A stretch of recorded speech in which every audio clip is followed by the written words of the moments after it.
Alright, finally we have this. But you can say it's an iPhone copy or Oppo R11 Xerox. But with all being said, this is a fresh launch by OnePlus. Nothing else but the OnePlus 5. So let's unbox this. It's the Midnight Black Edition, which has 8 gigs of RAM and 128 gigs of storage, which cost around Rs 38,000. Next we found some of the paperwork, in which you will find quick guide, safety information, OnePlus stickers and a SIM ejector tool. And next we find a letter from the CEO of OnePlus. Next we get this, a USB Type-C 4A cable. And last but not least, a dash charging, which has an output rate of 5 volts at 4 amperes. This is a fast charger which is not only big in the output but also in size too. Now coming back to the device, no new design, really OnePlus is totally out of ideas this time.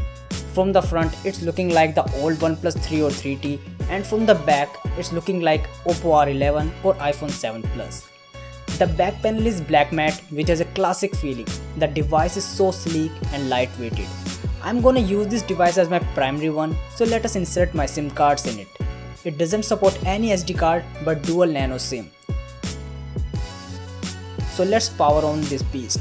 By the time it boots up, let's take a physical overview of this device. The main highlight is the back dual setup camera. One is 16 megapixel with f1.7 aperture and another one is 20 megapixel telephoto lens, which also helps in depth of field too. There is a secondary noise cancellation and also a dual LED flash. On to the left, it has volume rockers and an alert slider. This is not new as it was already launched in previous generation of OnePlus devices, but it helps in quickly switching to silent, vibration or general mode, so that we don't need to unlock the device. Moving towards the right, it has a dual nano SIM slot setup and a power button, curved from the edges and also antenna bands on top and bottom. Moving to the downside, it has a 3.5mm port, thank you OnePlus for this, a USB Type-C port and a single speaker grill which is not stereo, a 16 megapixel camera on the front. Again OnePlus skipped the Quad HD screen idea as it has 5.5-inch Full HD display with Corning Gorilla Glass 5 protection, a fingerprint sensor at the bottom of the screen, 2 touch type capacitive keys, which all makes a good package. It has the latest Snapdragon 835, which is clocked at 2.45 GHz, an octa-core processor, 3300 mAh battery, Bluetooth 5.0, NFC etc. So the setup has been done and we jump to the main home screen.